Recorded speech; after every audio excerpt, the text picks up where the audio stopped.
दोस्तों, मेरे चैनल को जरूर सब्सक्राइब करें। आपका बहुत बहुत धन्यवाद। सरयू नदी के पास एक बहुत बड़ा जंगल था।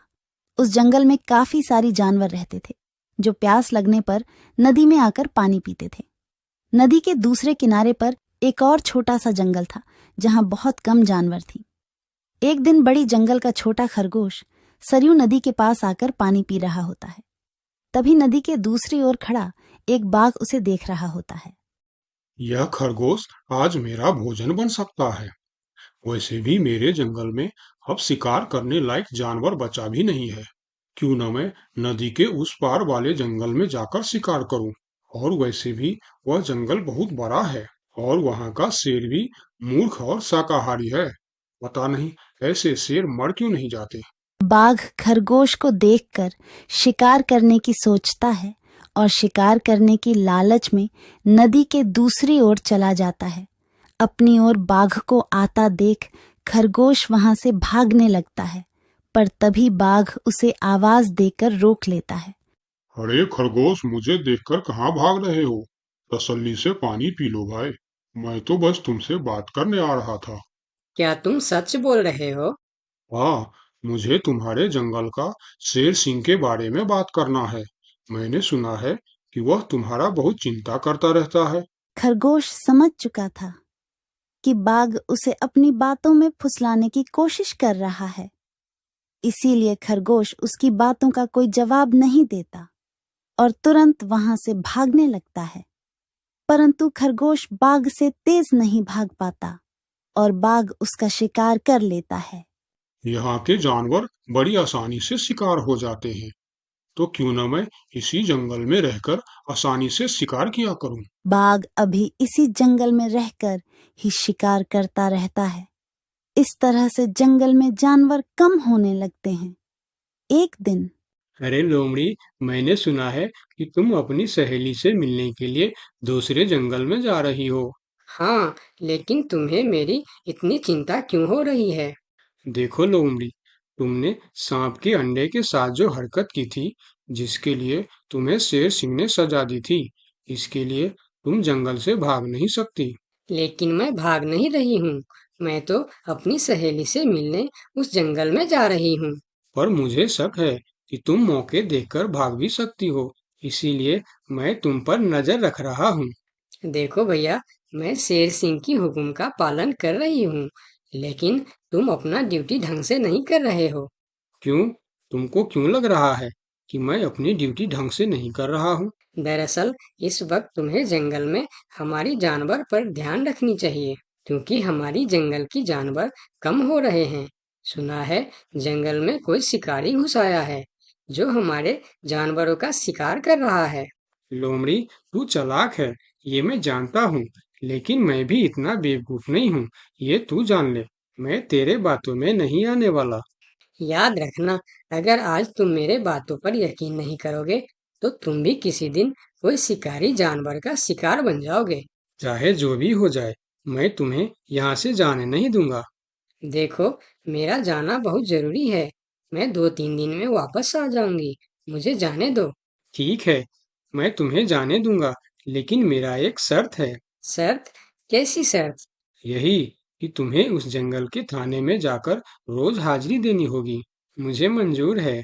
लोमड़ी को पता था कि जंगल से जानवर कम हो रहे हैं, इसीलिए वह हाथी की शर्त मानकर वहां से चली जाती है। वहीं दूसरी ओर हाथी जंगल की निगरानी करने लगता है। तब दिखता है कि जंगल से कुछ खरगोश गायब है। इस चिंता में कई खरगोश आपस में बात भी कर रहे होते। देखो भाइयों, हमें सावधान रहना होगा, क्योंकि जंगल से खरगोश गायब हो रहे हैं। हाँ, लेकिन इस बात का फरियाद हमें शेर सिंह को करनी चाहिए। तभी खरगोश की बात सुनकर हाथी उनके पास आता है। क्या हुआ है भाई? तुम सब आपस में क्या मीटिंग कर रहे हो? मुझे भी बताओ। हाथी भैया, तुम शेर सिंह के सेनापति हो। क्या तुम हमारी फरियाद राजा तक पहुंचा सकते हो? अरे भाई, तुम्हारी रक्षा करना ही मेरा ड्यूटी है। बताओ, तुम्हारी क्या शिकायत है? हाथी भैया, कुछ दिन से हमारे कई साथी गायब हो गए हैं। अगर तुम्हें अपनी जंगल की फिक्र है तो हमारी साथी खरगोश को ढूंढ के लेके आइए। क्या तुम्हें किसी पे शक है? हम सिर्फ इतना जानते हैं कि जो खरगोश गायब हुए हैं वह सब पानी पीने के लिए नदी के पास गए थे और तब से वापस नहीं आए हैं। और वह लोग गायब कितने दिन से हो रहे हैं? पिछले कई दिन से एक एक करके खरगोश गायब हो रहे हैं हाथी भैया। खरगोश की बात सुनकर अब हाथी को भी लोमड़ी की बात पर यकीन हो जाता है। लोमड़ी भी यही कह रही थी कि जंगल में कोई शिकारी आया है। हाथी वहाँ सोच ही रहा होता है कि तभी वहाँ 2 बकरी आती है। हे भगवान, अब क्या होगा? कौन बचाएगा हमें? अरे बकरियां, क्या हुआ है तुम्हें? क्यों रो रही हो? हाथी भैया, अच्छा ही हुआ जो आप हमें यहीं मिल गए। हम शेर सिंह के पास शिकायत करने जा रही थी।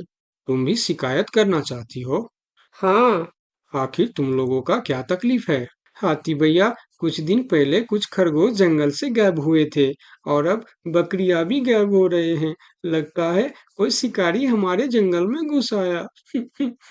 पूरा जंगल इसी बात से परेशान था कि आखिर उनका शिकार कर कौन रहा है।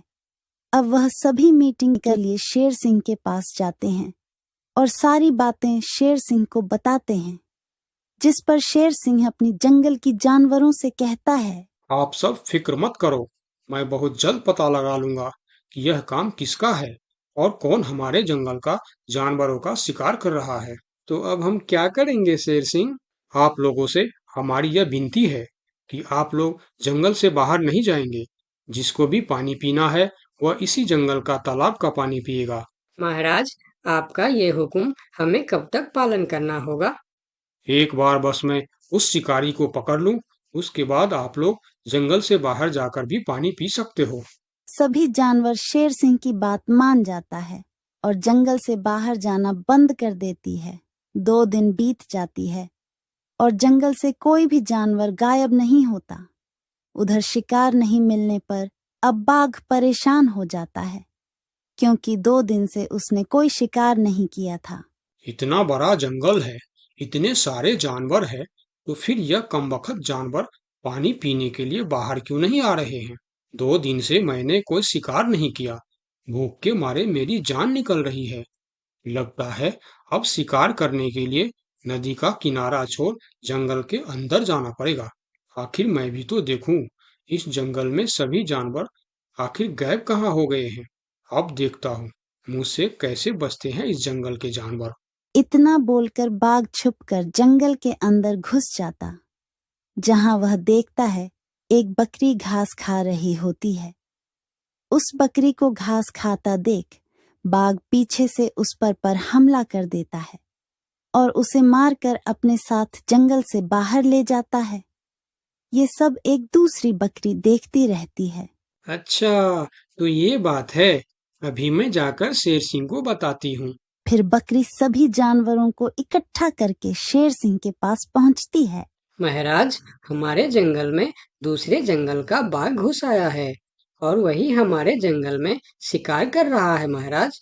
वह बहुत तेज और बहुत दुष्ट शिकारी है। उसने हमारे सामने ही हमारे साथी को मार डाला, जो मैंने अपने आंखों से देख के आया हूँ महाराज। अब आप कुछ कीजिए महाराज, नहीं तो हमारे प्रजाति खत्म हो जाएंगी। महाराज, अब कुछ करना ही पड़ेगा। अब आप कुछ कीजिए महाराज, नहीं तो हमारी प्रजाति खत्म हो जाएंगी। हाँ महाराज, अब कुछ करना ही पड़ेगा। सबकी बात सुनकर शेर थोड़ी देर सोचकर बोला, लोमड़ी कहाँ है? महाराज, वो नदी के उस पार वाले जंगल में गई है। शेर सिंह लोमड़ी के मदद से बाघ को पकड़ने का मन ही मन प्लान करके बोला, देखो, इस जंगल का जानवरों का रक्षा करना हमारा पहला कर्तव्य बनता है और मैं आप लोगों की रक्षा जरूर करूंगा। बस आप सबको मेरा साथ देना होगा। जैसे मैं बोलूंगा वैसे आप सबको करना होगा। हाँ, हम सब तैयार हैं महाराज। तो सुनो, आप लोगों में से कोई भी उस नदी के किनारे नहीं जाएगा और जब वह शिकारी को शिकार नहीं मिलेगा तब वह जंगल के अंदर आने के लिए मजबूर हो जाएगा और वो जब जंगल के अंदर आ जाएगा तब मैं जंगल के किसी एक जानवर को उसके सामने भेजूंगा। फिर जैसे ही वह मेरे भेजे हुए जानवर का शिकार करने जाएगा हम सब उस पर हमला बोल देंगे। मतलब हम में से किसी एक को अपनी जान खतरे में डालनी होगी महाराज। हाँ, मगर मौत के मुंह में जाने के लिए कौन तैयार होगा महाराज? वह तुम्हें कल पता चल जाएगा। शेर सिंह अपने गुप्तचरों द्वारा लोमड़ी को संदेश भिजवाकर उसे वापस बुलाता है। आपने मुझे इतनी रात में यहाँ क्यों बुलाया महाराज? लोमड़ी, मैं तुम्हारी सजा माफ करना चाहता हूँ, मगर तुम्हें मेरा एक काम करना होगा। सजा से छुटकारा पाने के लिए मैं कुछ भी करने के लिए तैयार हूँ महाराज। ठीक है, तो सुनो। लोमड़ी की हाँ करती ही शेर सिंह ने बाघ को पकड़ने का प्लान उसे बता दिया। महाराज, जब बाघ मेरा शिकार करने आएगा तब आप मुझे टाइम पर आकर बचा तो लेंगे ना? मैं शेर हूँ, कोई नेता नहीं जो वचन देकर मुकर जाऊंगा। तुम निश्चिंत रहो, तुम्हें कुछ भी नहीं होगा। अगले दिन प्लान के अनुसार लोमड़ी नदी के किनारे जाता है। शिकार को आता देखकर बाघ खुश हो जाता है। वाह, आज मुझे पेट भरकर खाना मिलेगा। शिकार के नजदीक आते ही मैं उसे मार दूंगा। लोमड़ी डरते डरते नदी के किनारे पहुंच जाता है। हे भगवान, टाइम पर शेर सिंह को भेज देना। कैसी हो लोमड़ी? मैं ठीक हूँ बाघ भाई। अभी तो तुम ठीक हो, लेकिन थोड़ी देर बाद ठीक नहीं रहोगे। क्या मतलब? मतलब ये कि मैं अभी भूखा हूँ, और जब मैं भूखा होता हूँ तो किसी का भी शिकार कर लेता हूँ। इतना बोलकर जैसे ही बाघ लोमड़ी की तरफ जाता है, वो शेर सिंह के जाल में फंस जाता है और वहां सारी जानवर आ जाता है। बाघ, तू शिकार के लालच में मेरे चंगुल में फंस गया है। अब तेरी कहानी खत्म। तुमने मुझे धोखा दिया शेर सिंह। जैसी करनी वैसी भरनी, मुहावरा तो तूने सुना ही होगा। बाघ, तू सबको धोखे से मारता था, इसीलिए मुझे तुम्हें भी धोखे से मारना पड़ा। मुझे माफ कर दो शेर सिंह, मैं हमेशा के लिए जंगल छोड़कर चला जाऊंगा। तूने हमारे जनता पर अत्याचार किया है, अब तुम्हें इसका हिसाब चुकाना पड़ेगा। साथियों, अपना बदला ले लो। शेर सिंह की आज्ञा मिलते ही सारे जानवर उस बाघ पर टूट पड़ता है। इस तरह से शेर सिंह अपने चालाकी और सूझबूझ से अपने जंगल के जानवरों की रक्षा करता है। इस कहानी से हमें यही सीख मिलती है कि धोखे का अंजाम धोखा ही होता है, जैसी करनी वैसी भर।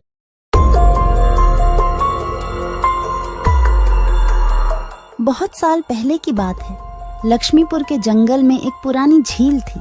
वहां दिन में तो कोई घटना नहीं होती, पर थोड़ा सा भी अंधेरा छाते ही वह झील एक खूनी झील बन जाती। उस दौरान जो भी जानवर उस झील पर पानी पीने आ जाता, वह जिंदा वापस नहीं आता। कहाँ जाता, आज तक किसी को उसका पता नहीं चला था। यही वजह थी कि जंगल के सारे जानवरों ने, यहाँ तक कि जंगल की राजा शेर ने भी उस झील को खूनी झील घोषित कर दिया था। अब पूरे जंगल में कोई भी शाम को उस झील की तरफ जाने की हिम्मत नहीं करता था।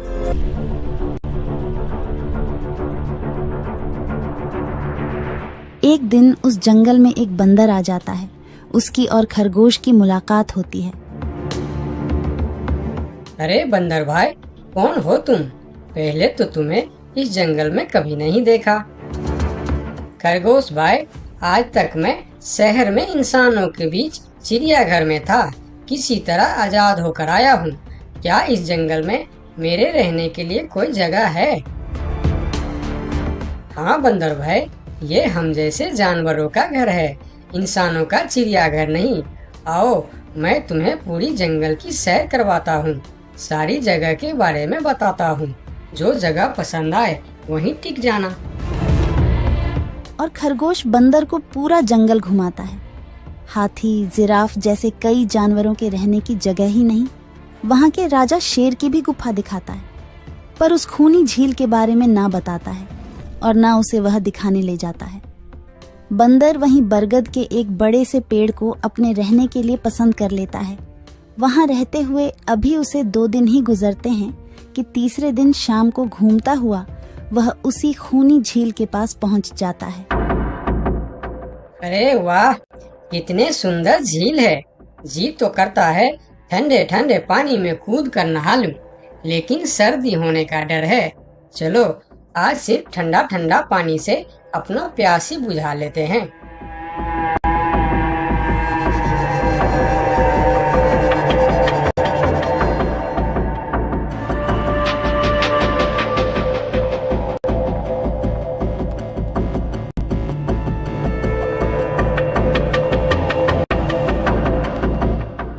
अरे बंदर भाई, तुम इतने डरे हुए क्यों हो? कहाँ से आ रहे हो? झील में पानी पीने गया था और जिंदा वापस आ गए। क्या मतलब? तुम्हें पता नहीं? वह इस जंगल की खूनी झील है। शाम होने पर कोई भी वहाँ जाता है तो जिंदा वापस नहीं आता। उसकी लाश का भी पता नहीं चलता कि वह कहाँ गायब हो जाती है। इसीलिए शाम होते ही कोई भी उस खूनी झील की तरफ नहीं जाता। ये हमारे राजा का आदेश भी है। कमाल है, मुझे तो पता ही नहीं। कैसे पता नहीं? तुम्हें वह खरगोश भाई ने बताया नहीं? लो, खरगोश भाई भी आ गया। अरे खरगोश भाई, आपकी वजह से आज बंदर भाई की जान जाते जाते बची। मेरी वजह से? हाँ, तुमने बंदर भाई को पूरा जंगल घुमाया, हर जगह के बारे में बताया। इस खूनी झील के बारे में क्यों नहीं बताया? भूल गया भाई, मैंने तो सोचा ये तो पेड़ पे रहते हैं, इन्हें झील से क्या काम। अभी अभी इन्हें खूनी झील की खूनी ने पकड़ने की कोशिश की, ये तो बाल बाल बच गए, वरना खूनी झील की खूनी, क्या तुमने उसे देखा? क्यों, क्या तुम लोगों ने आज तक नहीं देखा? नहीं, हम में से कोई कभी भी शाम को उस तरफ जाते ही नहीं और दिन में कोई घटना नहीं होती। और यह बात वह जाकर शेर के दरबार में सभी को बताता है। उसकी बात सुनकर किसी को भी यकीन नहीं आता है। क्या बात कर रहे हो बंदर? मैं सच कह रहा हूँ महाराज, लेकिन हम लोगों तो कभी आज तक देखा ही नहीं, क्योंकि आप लोग उसे खूनी झील समझकर दिन में ही वहाँ जाते हो और शाम होते ही आप लोग डर के मारे वहाँ जाना बंद कर देते हो। पूरे दिन वह मगरमच्छ झील में छुपा रहता है, शाम होते ही चुपचाप निकलता है और झील के पास पानी पीने आए जानवरों को खा जाता है। और आप लोग समझते हैं कि यह झील ही खूनी है, जबकि खूनी यह झील नहीं, इसमें छिपा हुआ मगरमच्छ है। हमें तो यकीन नहीं हो रहा है। वही तो बंदर भाई, हमें अगर पहले पता होता कि आप इतने बड़े झूठे हो तो हम अपने जंगल में आपको रहने की कभी जगह नहीं देते। अरे यार, आप लोग मेरे बात पर यकीन क्यों नहीं करते? मैं आप लोगों का भलाई के लिए ही बोल रहा हूँ। अगर तुम्हारी बात सच्ची है तो क्या तुम उस मगरमच्छ को हमें दिखा सकते हो? क्यों नहीं महाराज, आज शाम होते ही आप लोग वहाँ जाकर पेड़ और पत्थरों के बीच छुप जाना। और फिर शाम को वह सभी उस खूनी झील के पास जाकर छिप जाते हैं। झील के किनारे जाकर बंदर 2-3 बड़े बड़े पत्थर उस झील के पानी में फेंकता है। पत्थर के गिरने की छपाक छपाक की आवाज सुनकर मगरमच्छ पानी के अंदर चलता हुआ शिकार करने वहां आता है। मगर वहां पेड़ के पीछे छिपे दिखाई देते हाथी को देखकर वह सावधान हो जाता है और सोचता है, अच्छा, तो यह लोग मुझे छुपकर देखने आए हैं। अब मैं क्या करूं?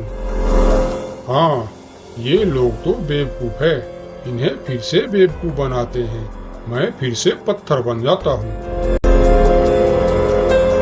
देखा, हमने कहा था ना, झील में एक बड़ा सा पत्थर है। हाँ, देखो, यही पत्थर तो हमें हमेशा रात में दिखाई देता है। हाँ, वही तो।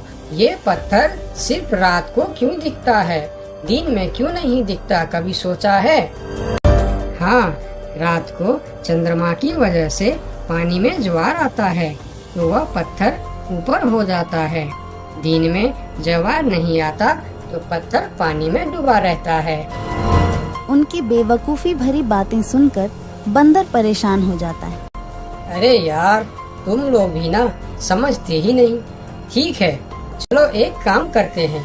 तुम लोगों को लगता है ना कि वह बड़ा पत्थर, कि वह बड़ा ही मजबूत पत्थर है। अगर यह खुद ही बता दे कि यह एक मजबूत पत्थर है तो मैं भी मान जाऊंगा और अभी गुलाटी मारते हुए झील में छलांग लगा दूंगा और तैरता हुआ इस तरफ से उस तरफ चला जाऊंगा। यह सुनकर मगरमच्छ के मुंह में पानी आ जाता है। लगता है आज बंदर का नरम नरम मांस खाने का मौका मिलेगा। वैसे भी ये सारे जानवर बेवकूफ है। आज तक मुझे पत्थर ही समझते आए हैं। मैं पत्थर हूँ, मैं मजबूत पत्थर हूँ। सुना आप लोगों ने, ये कैसे आप लोगों को बेवकूफ समझता है।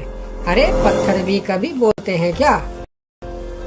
अब सभी की समझ में बंदर की बात आ जाती है। रात भर सभी शेर राजा की गुफा में मीटिंग करते हैं।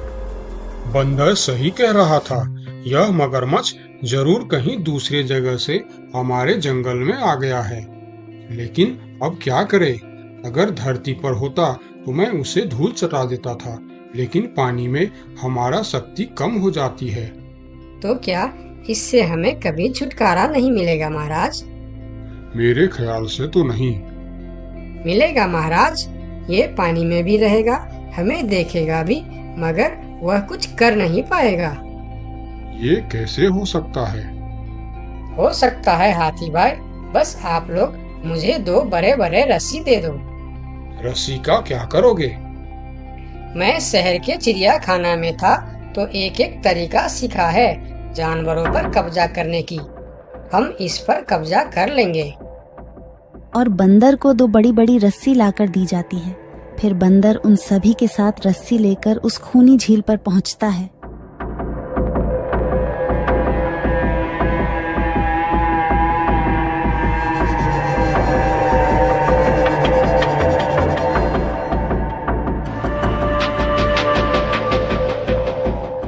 कल तक तो यह बंदर मुझे देखकर भागता था और आज पानी पीने आया है। लगता है ये भी दूसरे जानवरों की तरह मुझे पत्थर समझने लगा है। अभी इसे अपना निवाला बनाता हूँ।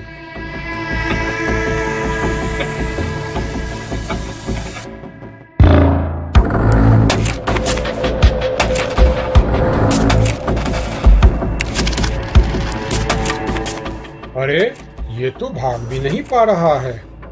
अब यह जितना ज्यादा फरफराएगा उतना यह फंदा कसता जाएगा और चुपचाप रहेगा तो फंदा ढीला रहेगा। जैसे यह फिर हिलेगा फिर फंदा कसता जाएगा। अब ना यह इससे छूट सकता है और ना पानी में जा सकता है। अरे वाह, फिर तो यह हमारा कुछ भी नहीं बिगाड़ सकता। अब हम सारे जानवर इस झील में कभी भी पानी पी सकते हैं, कभी भी नहा सकते हैं। अब यह हमारा कुछ भी नहीं बिगाड़ पाएगा। अरे वाह बंदर भाई, मान गए। आपने तो हमारी समस्या ही खत्म कर दी, वरना रात भर हमें प्यास ही रहना पड़ता था कि हमें झील में पानी पीने गया और झील ने हमें खा लिया। तो आज हमें एक बात समझ में आई है कि किसी भी अफवाह के चक्कर में हमें अपनी जगह छोड़कर नहीं जाना चाहिए, बल्कि उस अफवाह का समाधान क्या है वह खोजना चाहिए। क्योंकि कोई भी जगह खूनी नहीं होती, उस जगह पर रहने वाला खूनी होता है।